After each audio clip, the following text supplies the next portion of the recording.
보니까 온라인에서 들어온 질문이라고 하는데 진짜 들어온 거야? 아니면 그냥 기획에서 들어온 거야?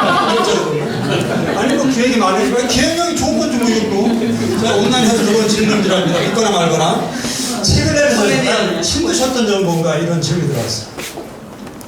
책을 내면서 힘들었던 점은 아까도 말씀드렸지만 이제 뭐 이렇게 조금 저 자신과의 대화, 어려운 일기, 뭐 저 아주 그 들춰내기 힘든 일기장을 들춰냈다는 거, 그게 좀 힘들었던 거고요. 제 자신의 어떤 그 스스로의 내홍을 겪었다라는 걸 말씀드리고, 또 하나는 저는 처음에 이제 가 회장님하고 여기 출판사 사장님 와 계십니다만은 가 회장님하고 출판사 사장님하고 이제 1월 10일입니다. 정확히 기억합니다. 1월 10일 금년도 1월 10일 날 또 출판사의 작가님하고 이렇게 미팅을 하면서 제가 그때 프리젠테이션을 했습니다. 근데 이제 그때 힘들었던 것 중에 하나가 그 전에 가 회장님이 저한테 출간 기획서를 만들라고 주셔서 3장. 근데 그것만데 그렇게 힘들더라고요. 11일 날 미팅을 날짜를 주시면서 출간 기획서 3장 양식을 주시면서 한번 만들어봐라. 그게 뭐 별거 아닌 것 같은데 제가 그 작성하면서 야 이렇구나. 그래서 그게 좀 힘들었던 경험이 있고요. 또 하나 힘들었던 거는 그 프리젠테이션 하고 말씀드리는데 저는 제목을 문화촌 반자집 소년의 꿈이라고 이렇게 그렇게 해서 여기 홍대편 출판사 사장님께 뱀팀이었죠. 프리젠테이션 출간 기획서에 그럴 때 막 웃으시면서 이게 무슨 제목이냐고 제가 엄청 혼났어요. 저 처음 듣는데 전화 혼내시더라고요. 이게 무슨 책 제목이냐고. 아니 문화촌 살았으면 살았지 이거 왜 홍보하려고 그러냐고. 그 진짜 충격을 먹었어요. 아니 전 열심히 해가지고 이거 제목을 다 정했는데 저 겉으로 좀 속으로 울었어요. 이게 참 그게 난감하네. 그 다음에 또 어떤 말씀이 계셨냐면 이 책 내용을 좀 보셨던가 봐요. 이거를 뒤집어야 된다. 뭐냐면 새롭게 블로그 쓰는 거하고 책 내는 거하고 다르다. 자, 이거에 대해서 뒤집는 거에 동의하느냐. 그래서 제가 그 자리에서 그건 동의한다고 했습니다. 그래서 이제 책 제목을 바꿔야 된다는 거, 근본 싹 뜯어고쳐야 된다는 거, 내용도 바꿔야 된다는 거. 거기에 대해서 제가 큰 충격을 먹었고요. 그 다음에 책 제목을 정하는데 아까도 말씀드렸지만 2달 이상 걸렸습니다. 심지어는 원고를 거의 이제 마무리될 쯤에 이제 딸한테 원고 주고 딸이 디자이너니까 한번 구성해봐라 했는데 이제 그 시점까지 책 제목이 안 정해졌던 거예요. 뭐 꿈꾸는 그대에게인가? 그러다가 막판에 이제 책을 제목을 바꿨습니다. 요 스토리가 있습니다. 요걸로 가름할 수 있을까요? 네. 자, 또 질문 시작할까요, 교수님? 네. 시간이 우리 이제 많지 않았으니까 질문 한 2-3개 정도 하면 될 것 같습니다. 예. 네, 저는 맨 처음에 이 방문을 들었을 때 유 작가님 헤어스타일을 보고 깜짝 놀랐어요. 평소에 보던 헤어스타일이 아니라 이렇게 좀 돌아보시죠. 파도형으로. 그래서 오늘은 왜 파도형 머리일까 하고 굉장히 의문을 가졌는데 아까 그 이발사가 저 책 그림을 보고 파도형으로 머리를 해준 것 같습니다. 제 질문은 맞습니까? 전 맞는 것 같습니다. 네, 이걸로 질문을 끝내려고 했는데 한두 가지 이어서 한다면 저 책에 사랑이라는 단어가 몇 번 나오는지 혹시 기억? 제가 키워드 검색했는데 한 100여 개. 저 책에? 네. 그렇게 많이 쓰고 계셔? 네. 맞아요. 저는 사실 따님처럼 끝까지 못 봐가지고 예. 사랑에 관한 언급이 몇 번 대부분이 안 읽고 오셨어요. 없는 줄 알고 작가님의 그 사랑에 대한 생각은 어떤지 여쭤보려 했습니다. 감사합니다.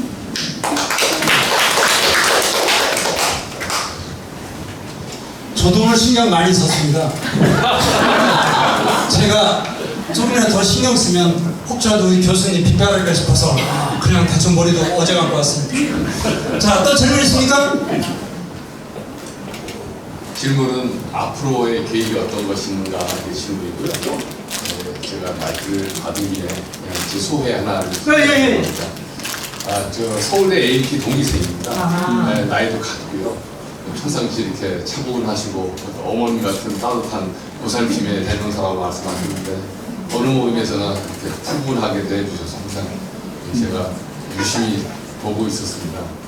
근데 블로그에 올린 글을 보고 그 아버님이 이제 버스 종점에서 이렇게 장사를 하시는 사진을 올리고 이런 걸 보고 제가 많이 울었습니다. 저도 보면서 이런 이야기를 저렇게 남한테 공개할 수 있을 정도로 자신 있는 삶을 살아왔고 이런 내용을 공감할 수 있다는 것이 상당히 큰 장점이겠구나. 사실 그 책의 핵심은 그 초등학교 때 시의 맨 마지막 성적표를 들고 집으로 달려가는 그 글귀하고 아버님 문화청 버스 종점에서의 그 이야기가 사실 진정성을 가지고 모든 독자들한테 굉장히 어필이 되고 나머지 이야기들이라는 거는 뭐 여러 가지 자기 삶의 현장에서 느꼈던 이야기들 잘 엮은 부분인데 그런 것들이 훨씬 더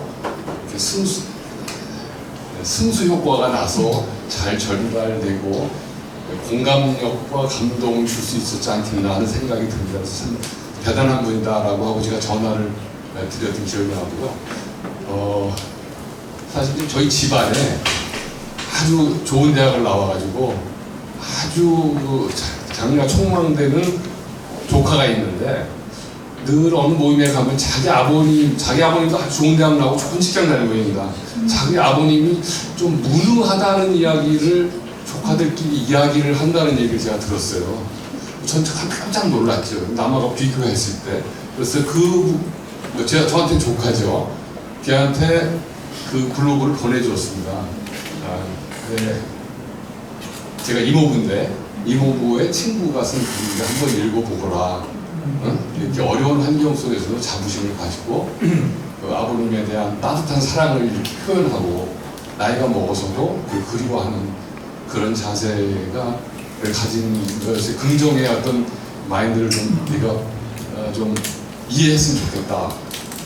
너가 아버지한테 무능하다고 이야기하고 다닌다는 이야기를 들었다. 그건 이제 가로 속에 안 하고 그래서 이제 그런 이야기를 하면서 그 조카가 저한테 긴 장문의 편지를 보내오면서 공감을 했던 경험이 있습니다. 물론 제가 그 얘기를 하진 않았지만 본인도 그걸 들으면서 여러 가지 느낌을 받았겠죠. 이런 것들이 우리 이용석 작가님이 살아오면서 느끼고 삼성에서 배우시고 공부하시고 여러 다양한 경험 속에서 우러나오는 이 감동이 아닐까 그런 생각이 들어서 아주 저는 다른 어떤 문필가나 공부를 많이 하신 분들보다 본인이 경험한 그런 환경을 잘 전달하는 진실성, 솔직함 이런 것들이 굉장히 중요한 바탕이 되지 않았나 그런 생각을 해봤습니다.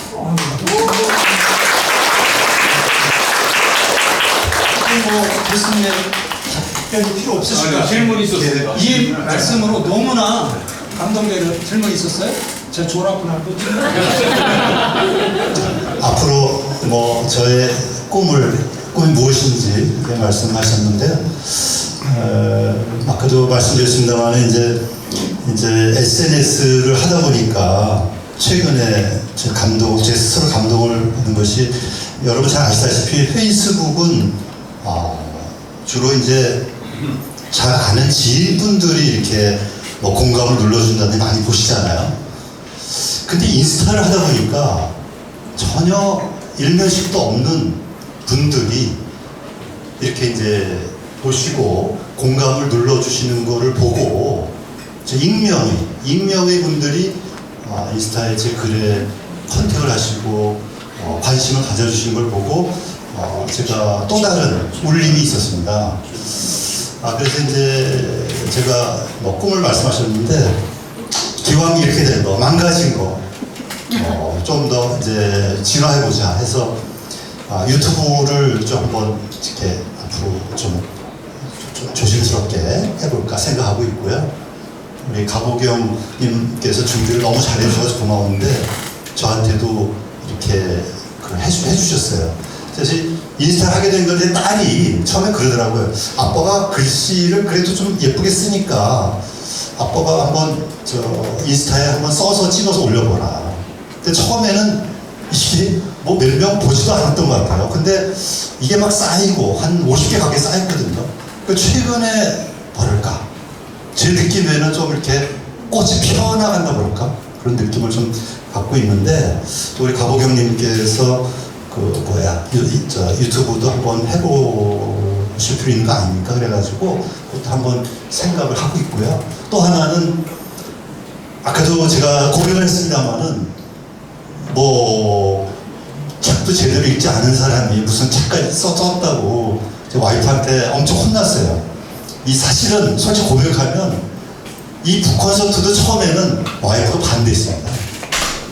이게 좀 겸손해야지 뭐 이런 거 하려고 그러느냐 솔직하게 말씀드려서. 근데 제가 진정성 있게 얘기했습니다. 하나가 한 번밖에 없는 삶 한번 해보고 싶다 그랬습니다. 기록을 남기고 싶고 그래서 이걸 통해서 또 내가 또 새로운 꿈을 꾸고 싶다 진정성 있게 얘기했습니다. 그래서 와이프가 흔쾌히 그렇게 하라고 이렇게 해서 앞으로 뭐 또 다른 꿈은 좀 더 제가 숙성을 시켜서 저 자신을 숙성시켜서 제2, 제3의 아이를 출산해보고 싶습니다. 이상입니다.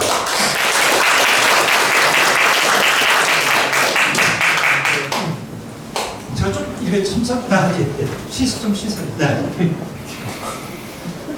제가 뭐 엉뚱한 얘기지만 아까 우리가 메모 얘기 좀 글도 관련된 거죠. 하나 이제 인생 팁을 하나 드리려고 그렇습니다.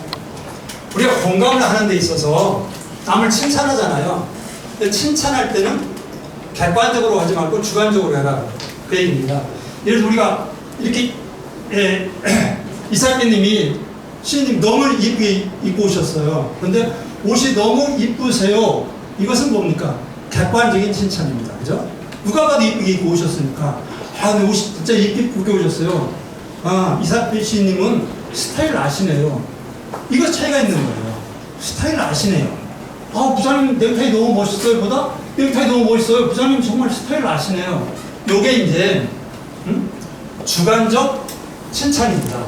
우리가 글을 쓰시고 이제 교수님 좀 쉬시라고 제가 말씀을 드리는데 우리가 이제 글을 쓴다고 하는 것은 두 가지 생각이 섞여 있는 겁니다. 하나는 철학적 사유, 하나는 문학적 사유입니다. 그러니까 철학적 사유는 어떤 것이 있으면 이걸 좀 보내보는 이렇게 사고죠. 그렇죠? 행복이 뭘까? 주제는 하나인데 어떤 사람은 이거 돈은 뭘까? 이거 이렇게 나누는 것이죠.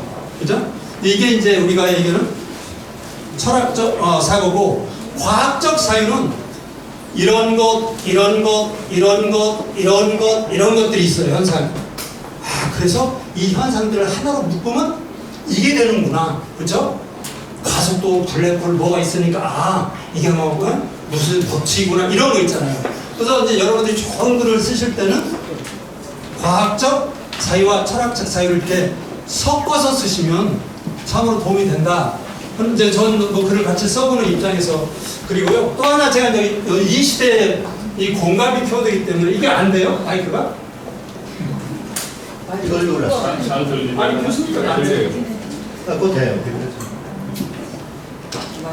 우리가 저쪽에서 저를 사진을 찍을 때 이게 줌을 끌어당기는 걸 뭐라고 해요? 줌인이라고 그러죠. 이렇게 멀리 잡는 걸 줌아웃이라고 그러죠.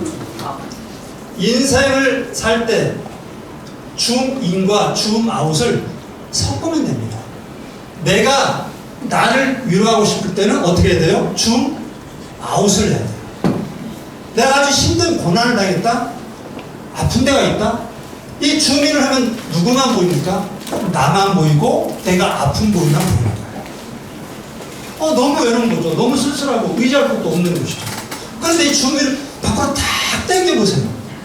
세상이 보이죠. 그럼 나보다 더한 사람, 나와 비슷한 사람, 오히려 내가 위로해주고 싶은 사람이 다 보이는 거예요. 그래서 내가 위로를 받는 거죠. 그런데 반대로 누군가를 공감하고 싶을 때, 이 사람 내가 공감해줘도 위로해줘야 될 때는 어떻게 돼요? 인을 해야 돼요. 그 사람만을 나한테 당겨와야 되죠. 당겨오지 않고 멀리서 보면 뭐예요? 이렇게 아픔이 있어. 야, 너만 그런 게 아니라 저 사람도 아프고, 저 사람도 아프고, 저 사람도 아프고, 이러고 위로가 됩니까? 아니죠. 친구의 아픔이 있으면 그 친구의 아픔만을 이렇게 당겨오는 거예요. 이건 그냥 생각이지만 글을 쓰시는데도 이런 당기고 밀고 하는 카메라의 줌인 줌아웃이 글쓰기에도 굉장히 유혹이 작동을 합니다. 시간이 조금 여유가 있다고 해서 한두 개 정도 받고 또 이제 이상주라고는 분 아시나요 혹시? 네. 청원 산악회 여기 회장이신데 여기 보면 내성적이던 성격이던 걸로 알고 있었는데 외향적이고 적극적인 성격으로 바뀐 거 맞아요? 이런 계기가 어떻게 되나? 고등학교 친구입니다. 네, 친구 여기 왔는데 친한 친구인데 사실 저를 정확히 잘 알고 있죠. 벌써 고등학교 75년에 졸업했으니까 엄청난 세월이 흘렀죠. 그때만 해도 뭐 내성적이었죠. 근데 이제 어떻게 외향적이다? 조금은 뭐 바뀌었겠죠. 그게 이제 가만히 생각해 보면 이제 가끔 생각해 보는데 제가 쭉 재무나 인사나 재무를 했는데 영업을 했었습니다. 저 지금도 감사하게 생각해요. 제가 동경에서 교육해가지고 2002년에 삼성 계열사 때 아이마켓 코리아라고 이제 거기서 영업임원을 한 8년 했었습니다. 그때 정말 엄청 반응을 보였습니다. 진짜 고객사 가가지고 B2B 영업이었는데 고객사 가가지고 담당자나 대리한테 아주 정중하게 인사를 하는 법을 배웠고요. 또 저는 술을 잘 못해도 고객사가 술을 하면 같이 조금 맞추는 신용을 했던 것 같고요. 고객사 입장에서 많은 이제 노력을 했던 것 같습니다. 그래서 내 중심이 아니라 유 중심, 상대방 중심으로 생각을 하는 습관이 그때부터 들었던 것 같습니다. 그래서 이제 그러다 보니까 저를 그래도 아직도 제 생각은 버릴 수는 없지만 그런 것이 저를 변화시키지 않았는가. 오랜 영업 활동을 하면서 했고 그러면서 또 이제 긍정의 힘이 또 같이 작용을 해서 이렇게 좀 바뀌지 않았나 생각합니다. 답변이 되는지 모르겠습니다.